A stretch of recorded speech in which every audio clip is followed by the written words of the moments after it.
Bonjour à tous, nous sommes le vendredi 11 avril. Nous recevons Baptiste. Baptiste vient de la région du Jura suisse. Il est né en 1992. Son histoire est absolument extraordinaire en ce sens que, on le comprendra en plus dans ses témoignages, il va faire l'objet d'un projet par une très grosse famille. Alors, je ne vais pas utiliser le mot pour ne pas être striké, mais enfin, une famille, disons, dont l'adjectif commence par un P, et puis on parle d'enfant, et puis bip, bip, bip, on voit à peu près de quoi il s'agit. Sur un fond très, très, très noir, des gens très riches, très bien introduits, très puissants, et dont la composante transgénérationnelle de cette bip, bip, bip paraît assez clair. Ils prendront ce malheureux Baptiste comme un objet d'expérience pour prouver qu'on peut hybrider quelqu'un qui vient de cette secte avec quelqu'un qui n'en fait nullement partie, mais qu'on va programmer, utiliser par arme à énergie dirigée pour lui faire un contrôle mental tel qu'il devienne acceptable par cette secte, c'est-à-dire absolument sous contrôle. Et qu'au bout du bout, il y ait le fruit des amours noirs entre la personne venant directement de la secte, une jeune fille, et lui-même.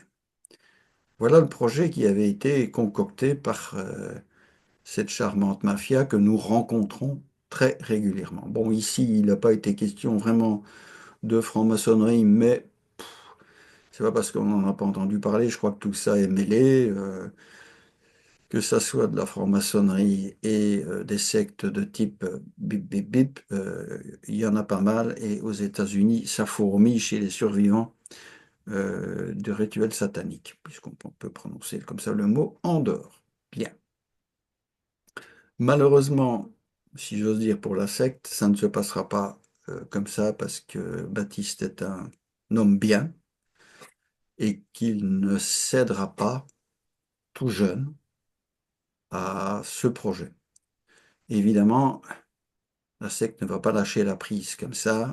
Et aujourd'hui, en 2025, c'est-à-dire à 33 ans, il est dans les filets de cette secte qui maintenant, se rendant compte qu'il est devenu sans intérêt pour elle, va le pousser à l'autodestruction. Voilà, Baptiste, j'ai résumé un petit peu de manière subjective, j'en conviens, la rationalité de ce qui vous arrive. Mais est-ce que vous avez d'emblée une remarque ou une correction à faire sur ce que je viens de dire? Non, ça me paraît très clair et puis c'est très juste. Voilà. Donc, on va reprendre le chemin de votre vie. Vous êtes donc né dans le Jura suisse et vous y êtes toujours, je pense.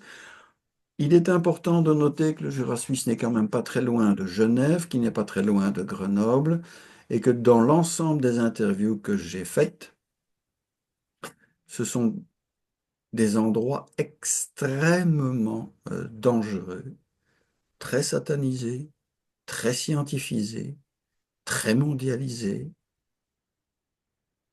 Pas besoin de revenir pour le reste. Tout le monde a compris. C'est un endroit, enfin, Genève-Grenoble est presque une épicentre de toutes les dangerosités. Comme dirait M. Attali, c'est peut-être la Jérusalem noire européenne. Bien. Votre famille, vous me l'avez dit, est une famille sans problème. Oui, on se tient, on s'entend bien, on s'entraide toujours, on n'a aucun problème entre nous. Malheureusement, en 2007-2008, vous allez avoir, vous êtes jeune, hein, vous avez 16 ans, si je compte bien, 15-16 ans. Vous allez quand même Oui, avoir des choses un peu bizarres qui vont vous arriver. Vous pouvez un peu nous raconter ça? Oui, alors, l'opération en elle-même, elle s'est bien passée. Bon, parlons d'une opération ORL, mais qui avait été précédée quand même par des manifestations nocturnes. Vous vous demandiez ce qui se passait. Ouais, alors après, depuis l'opération, si vous voulez, je me suis réveillé à l'hôpital, il n'y avait pas de L'opération problème. ORL, L'ORL hein, était venu vers moi. ORL, c'est ça, ORL. Et Ouais, vous avez été implanté, puisqu'on voit les implants au scanner. oui, très clairement. Puis en partant, déjà, il a fermé la porte, puis j'ai entendu des pleurs, des voix masculines, donc c'était lui. Bon, j'ai pas compris trop pourquoi. Et c'est par la suite que j'ai ressenti, c'est comme des étincelles, quelque chose de très insupportable, mais en pleine tête, vers l'œil droit. Et d'ailleurs, des fois, les électrocutions, finalement, sur cet implant, sont telles que j'ai l'œil qui gonfle, mais l'œil droit, donc du côté où il y a les formes géométriques, où il y a l'implantation. Et puis, ben, depuis ce jour, il y a eu des menaces, et puis, qui ont été faites publiquement déjà. Attendez, parce C'est qu'on pour va ça que ça peut-être c'est. s'arrêter une seconde ici. Oui.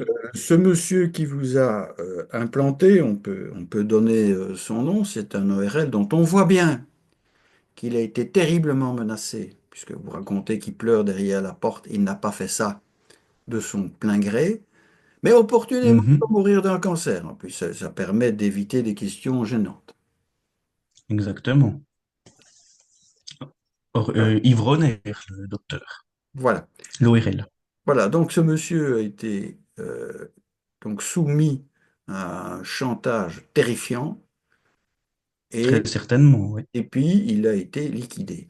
Mais dans cette histoire-là commence à apparaître dans l'arrière-fond une famille extrêmement inquiétante, aussi inquiétante que puissante, dont on ne pourra pas citer le nom quand même, mais dont vous allez nous donner peut-être les caractéristiques industrielles, financières, parce que ce sont des gens qui vous connaissent. Mhm. Alors, ils sont principalement dans la mécanique, outils médical, et puis il y a un de ces membres de cette famille qui est dans un centre de recherche radioélectrique, informatique, télécommunication et télédétection. Tout y est, hein, je pense que voilà. Mhm. Et d'autre part, il y a un membre, je dirais, assez âgé de cette famille, qui, dès le début de ce processus d'implantation, va vous laisser entendre que il y a un projet pour vous et que si vous ne vous y pliez pas, votre vie va être misérable, pour reprendre une de leurs formules. Alors, oui, il y en a eu un, ouais. Ils voulaient me mettre dans une situation défavorable, ouais. Voilà. Donc, vous avez l'alternative, ou vous suivez leur plan que nous allons disséquer, ou, Alors, bon, ça va mal tourner pour vous. Mais leur plan, il devient assez clair à partir du moment où on essaie de vous mettre dans les pattes une jeune fille de votre âge qui provient de la dite famille. mhm. Or ça, ouais, c'est depuis la deuxième école enfantine, c'est depuis là que je me souviens. Il fallait absolument la rencontrer. Après, moi, je sais pas, moi j'étais trop jeune pour rencontrer des gonzesses à cet âge-là, j'ai quoi, 6 8 ans, par là. Et puis ça a commencé à chauffer. Donc après, je ne sais pas si, parce que je les connais pas vraiment, parce qu'ils viennent pas de mon village, ils viennent d'ailleurs. Pas très loin quand même, mais ils viennent un peu d'ailleurs. Et puis, ouais, c'est un peu des enfants gâtés, quoi. Ils ont pas eu ce qu'ils voulaient. Puis après, il y a eu de l'acharnement. Et j'ai jamais pu faire quelque chose pour retourner en arrière. La communication avec eux, c'est soit toujours par derrière, puis si ça va que dans leur sens, jamais dans le sens des autres, quoi. Mhm. C'est des acharnés, quoi. Ils sont fous. Oui, enfin, fou, ils ont une rationalité noire différente de la nôtre, ça c'est tout à fait clair. Mais donc c'est un projet qui remonte à l'âge d'enfant. Oui. Mais ce projet quand même va se doubler d'un- d'une implantation sous contrainte par l'ORL quand vous aurez 16 ans, Oui. et ils ne sont pas revenus vers vous en vous mettant une espèce de marché entre les mains? Euh, je me rappelle un peu vers les 16 ans, mais c'est moi qui ai pris les devants, puis je leur ai dit, parce que j'ai vite compris que quand on reçoit des étincelles dans la tête peu après une opération, je ne suis pas branché au 230 à une prise. Donc automatiquement, on ne peut que parler d'ondes.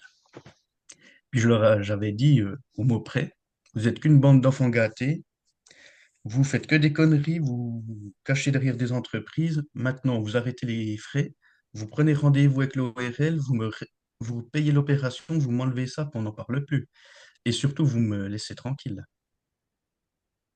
Et Et là, puis à partir de là, ça a été terrible. d'accord. Moi, Donc, j'y suis peut-être allé un peu fort, mais j'étais énervé à l'époque. J'ai encore plus ouais, de vivacité. ben, on peut comprendre, mais vous n'aviez jamais qu'à l'époque que 16 ans. Oui. Bon, vous avez tout de suite compris ce qui s'était passé.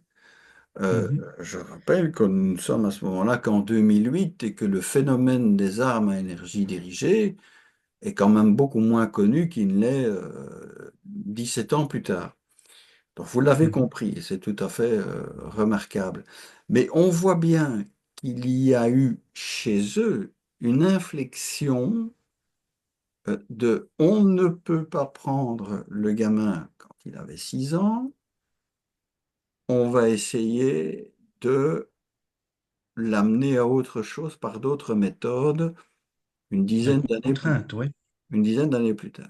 Malheureusement pour eux, ils vous ont mal sélectionné parce qu'ils n'ont pas trouvé un individu qu'ils allaient pouvoir mettre sous leur coupe, mais un individu qui va leur résister.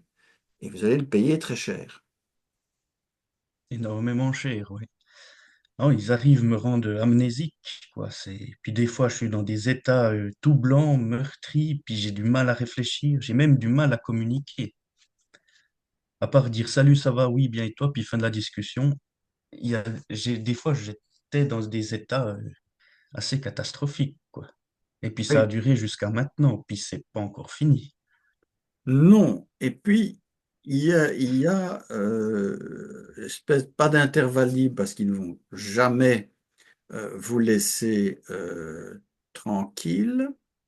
Mais vous ne m'avez pas parlé de voix dans la tête ou de rêves synthétiques dans cette période qui va aller de 2008 à, on va dire, 2022. Parce que en 2022, il y aura un changement. Donc, Mhm. vous êtes, entre guillemets, que torturé électromagnétiquement, plus le Ouais, harcèlement. aussi manipulé, parce que je fais des choses qui me ressemblent pas.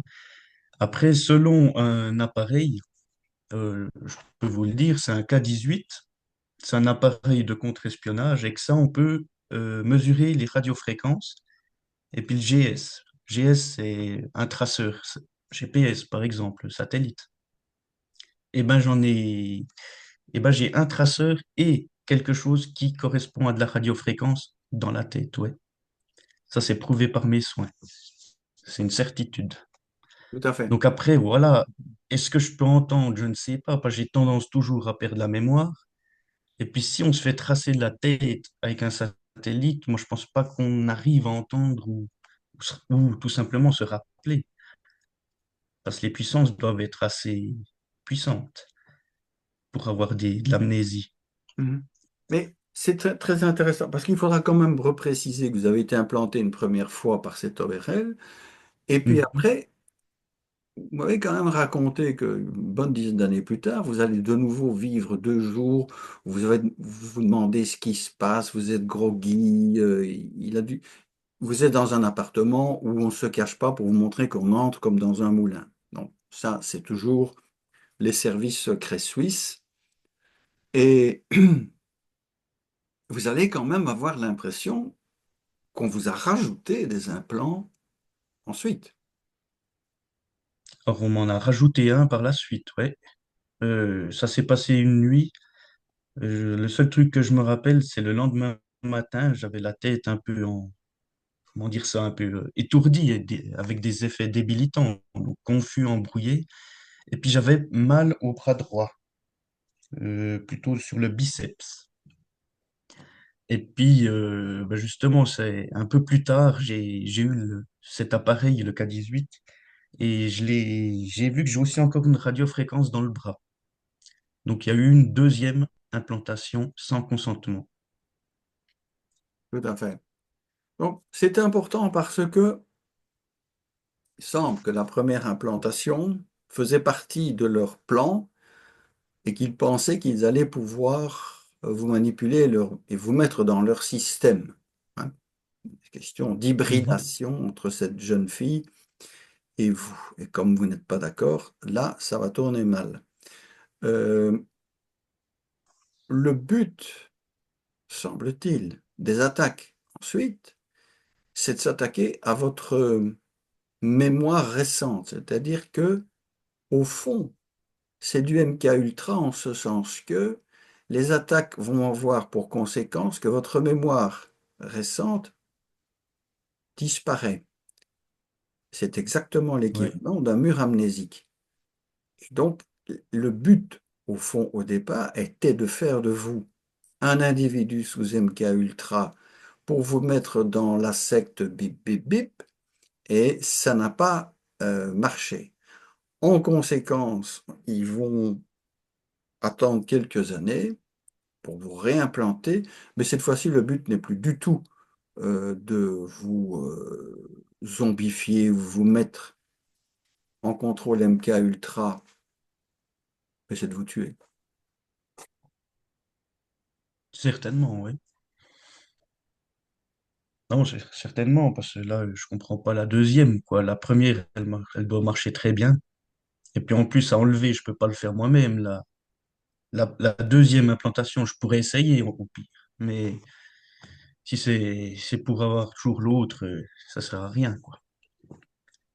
Non, ce qui est assez désespérant pour moi comme médecin, surtout que si elles sont accessibles, elles devraient pouvoir être enlevées, mais nous allons tomber à ce moment-là dans un autre type de dangerosité, c'est-à-dire que ces malheureux victimes de harcèlement en réseau, parce qu'on a oublié de dire que, évidemment, on va vous pourrir la vie professionnelle, la vie sentimentale, la vie familiale, la vie sociale.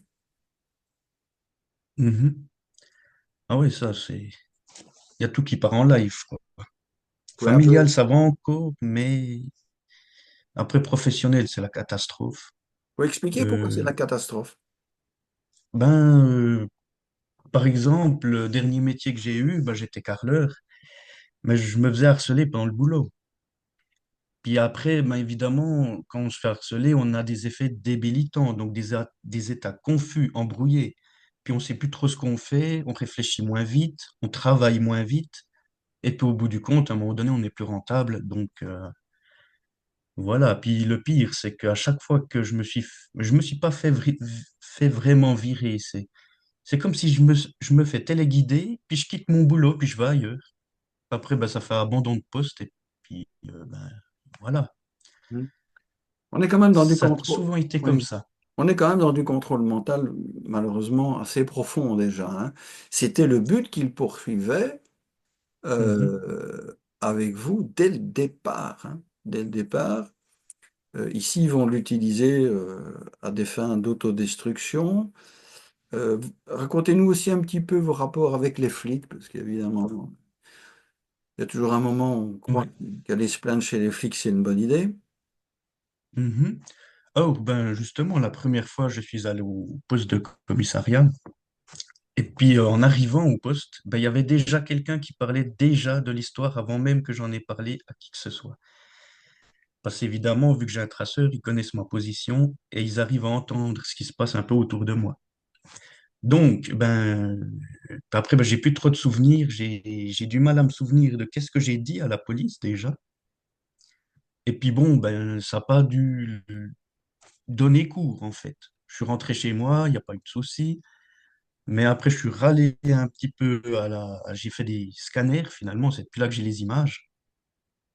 Parce que je pensais que c'était peut-être un peu léger de dire juste que j'ai été implanté. Donc, je suis allé au commissariat central de Lémont. Je leur ai montré les imageries scanner. J'ai dit que j'ai été implanté. Ils m'ont dit, OK, monsieur Froidevaux, on va à l'hôpital. On va à l'hôpital. Il y a une dame qui est venue. Euh, Elle était un peu toute stressée, un peu comme si il y avait quelque chose derrière, en fait. Elle est partie, elle a soi-disant appelé quelqu'un, elle est revenue vers moi et elle a dit, une décision médicale ne peut pas être remise en cause et madame approuve. Et je me suis fait enfermer en asile psychiatrique. Et j'ai signé aucun document, j'étais vraiment pas d'accord avec ça. Vous pouvez donner le nom de cet hôpital psychiatrique où ils ont eu un peu de psychiatrie policière, comme ça arrive assez régulièrement d'ailleurs, hein. Or, c'était l'asile psychiatrique de Belley où on m'a amené. Mhm. Mais je suis arrivé et puis quelques mois plus tard, ils ont arrêté puis ils ont déplacé le centre psychiatrique dans de nouvelles infrastructures plus modernes. Vous avez eu également, donc vous êtes sorti de là, vous en aviez marre, vous êtes sorti. Comme vous ne présentiez pas de danger ni pour vous-même ni pour les autres, vous êtes quand même parvenu à sortir, ce qui n'est pas le cas de tout le monde. Mais ils vous ont Mhm. quand même rattrapé quand vous avez été demandé une carte d'identité. Oui, alors que je me suis enfui de l'asile psychiatrique, parce que j'ai rien à faire là. Et puis après, bah, ils m'ont laissé deux mois, 2 semaines un peu tranquille. J'avais mon appart, j'étais chez moi, j'ai rien à me reprocher, moi. Et puis, je suis allé faire mes papiers d'identité. Puis j'ai commencé à recevoir un peu comme une espèce comme un petit éclair en pleine tête.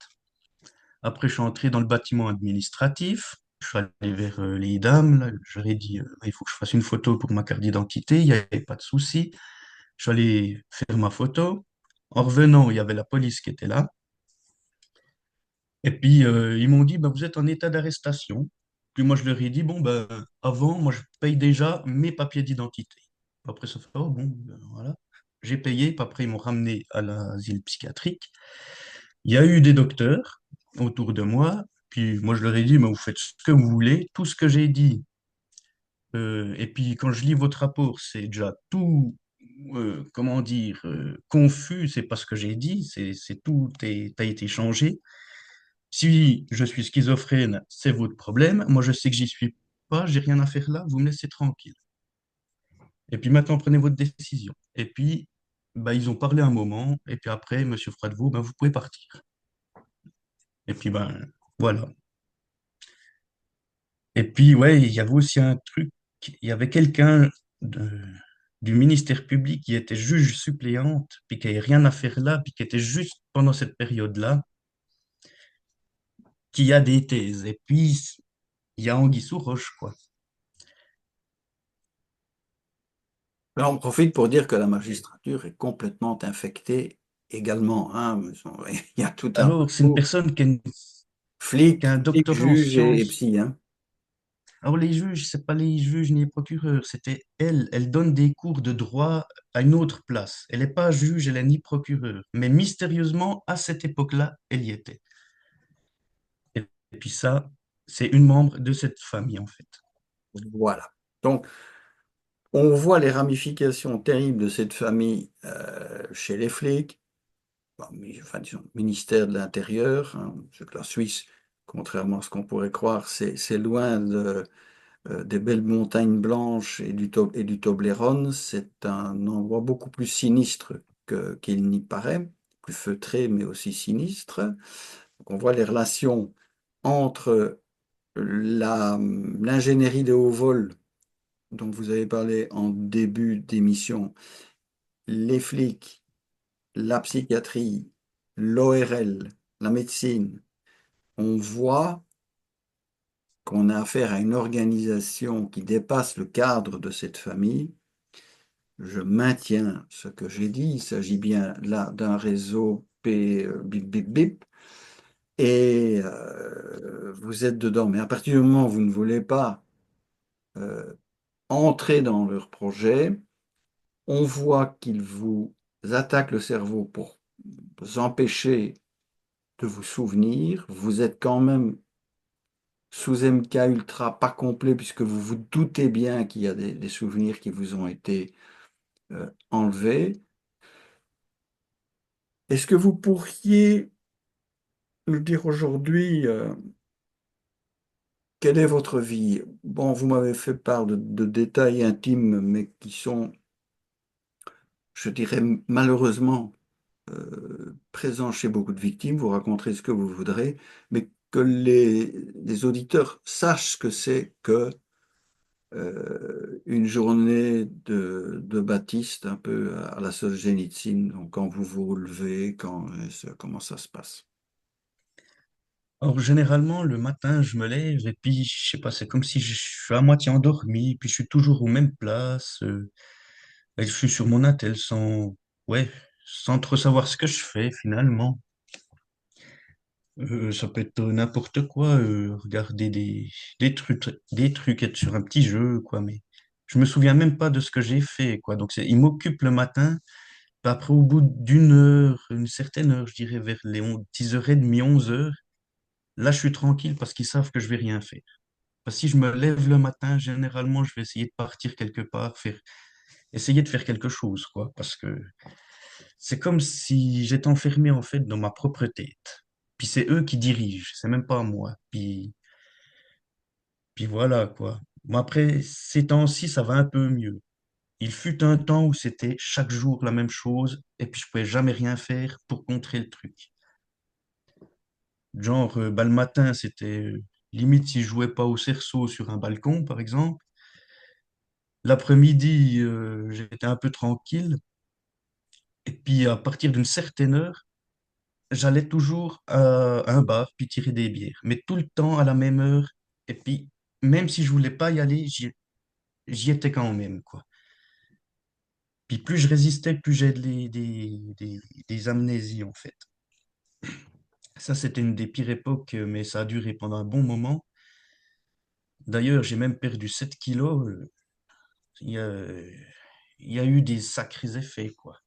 Il y a des temps où ça va bien, un peu mieux, mais il y a des temps où ça va aller très mal, quoi. Et puis la santé se détériore à vitesse grand V quand il y a des gens qui manipulent à me faire boire de l'alcool et puis des trucs comme ça. C'est hyper dégueulasse, quoi. Parce que là, il n'y a pas que la tête qui pète, il y a le foie, les reins, l'estomac, tout, quoi.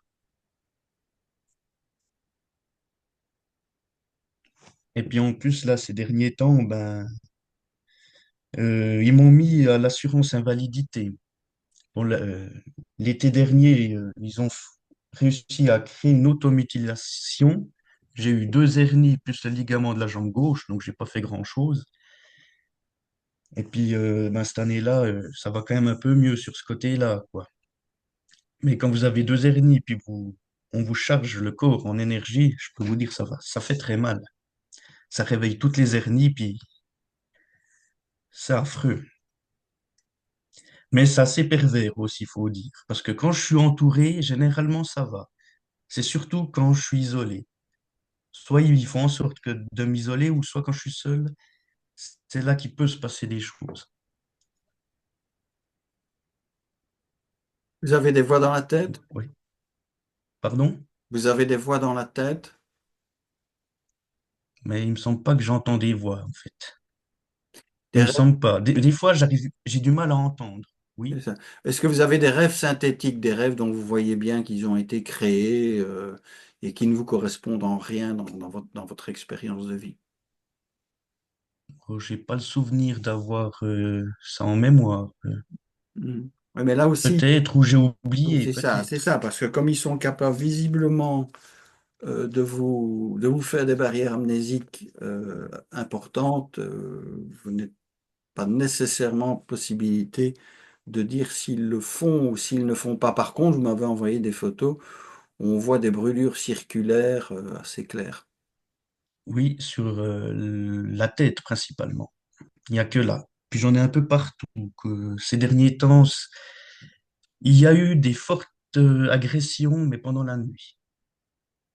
Et puis, ouais, j'ai très peu de souvenirs. Je sais que j'ai eu très mal, mais j'ai du mal à me souvenir pendant combien de temps, mais je pense que ça doit être conséquent quand même. Pour que la peau est marquée, généralement, c'est qu'il y a eu pas mal d'énergie envoyée, quoi. Et ces agressions, selon vous, proviennent du voisinage, tour 5G, satellite ou tout autre dispositif électronique dans votre coin. Ou une autre technologie que vous pourriez évoquer. Or, moi, je dirais les voies de télécommunication et de télédétection. Parce que ça peut être plusieurs choses. Des fois, j'arrive à ressentir, typiquement quand je vais à la capitale, il y a l'autoroute, puis il y a un tunnel. Et puis en dessus du tunnel, il y a une antenne. Donc aussitôt que j'arrive dans ce secteur-là, je ressens l'énergie depuis l'antenne. Mais des fois, ça tombe du ciel, des fois, ça peut être le Natel. C'est vraiment aléatoire, en fait. Ils ont quelque chose qui ils ont les... Bon, d'ailleurs, il y a une ingénieure ITC, donc International Télécommunications, donc ils ont accès un peu à tout, finalement. Quand vous dites ils, c'est cette fameuse famille. Oui, et puis ils ont de toute façon des copains ingénieurs dans un certain domaine. Tout à fait. Tout à fait. Euh, est-ce que vous auriez un message à faire passer aux autres ciblés? Euh, ben, il faut toujours, ouais, essayer de faire un peu comme moi dans le sens que je suis une personne qui est très positive, en fait. Parce que moi, j'aime travailler, j'aime la vie. Bon, après, voilà, j'ai pas toujours vraiment la vie que je veux, mais toujours rester positif, puis éviter tout ce qui est déprime, lassitude, parce que les ondes, ça provoque ça. Il faut se faire un peu violence en soi, rester positif, même si c'est pas toujours facile, quoi. Essayer d'apprécier la vie, de résister, et puis de parler à son entourage aussi. De dire à son entourage, ses connaissances, que vous êtes victime de ça. Parce qu'en étant avec des gens, généralement, on est moins ciblé. C'est toujours quand on est seul. Moi, il me semble que c'est un peu comme ça que ça se passe. Ça passe aussi par des témoignages comme celui que vous êtes en train de faire. Mhm. Et puis, essayez de parler aussi avec vous, parce que vous êtes une bonne personne de confiance. D'ailleurs, un grand merci pour votre humanisme et puis vos valeurs humaines. Il en faudrait plus des comme vous. Il en faudrait plus des comme vous aussi parce que j'ai un peu trop souvent des gens qui viennent me voir mais qui ne veulent pas témoigner, à qui je dis et je répète que je ne suis ni psychothérapeute ni assistant social, que je fais là un travail politique en prenant mes risques et que j'entends que les gens, quand ils sont vraiment ciblés, prennent également leurs risques. S'ils ne le font pas, ben, ils passent leur chemin, ils vont ailleurs. Eh bien, Baptiste, on vous remercie.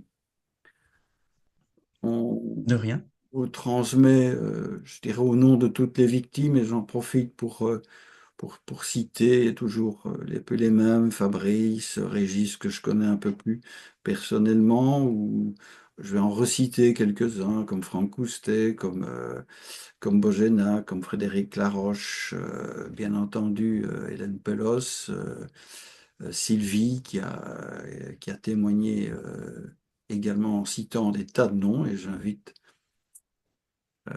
à écouter son témoignage. Et là aussi, il y a des dizaines de noms de médecins et de magistrats qui sont cités et aucun n'est venu vers moi. Donc, Mhm. euh, le message aussi pour tous ceux qui pensent être victimes, soi-disant, d'électrosensibilité. Oui, un certain nombre sont victimes d'électrosensibilité, mais un certain nombre sont déjà victimes des individus ciblés et derrière lequel on a caché le concept d'électrosensibilité, comment on a caché à l'intérieur du DSM, ce qui est la Bible des psychiatres, que les voix dans la tête n'étaient pas équivalentes à de la schizophrénie. Mais enfin, il faut savoir que le DSM a été mis sur place dans ses premières versions, et c'est pas mieux après, par un psychiatre qui était un pédocriminel, pour le parler clairement. Donc, on voit que le système est très très bien organisé, mais grâce à vous, ce système qui veut vivre dans l'ombre, eh bien, nous essayons de le ramener à la lumière et je vous en remercie. Ah, de rien, c'est normal. Merci Voilà. à vous. Merci encore, Baptiste, et à bientôt. Merci. Au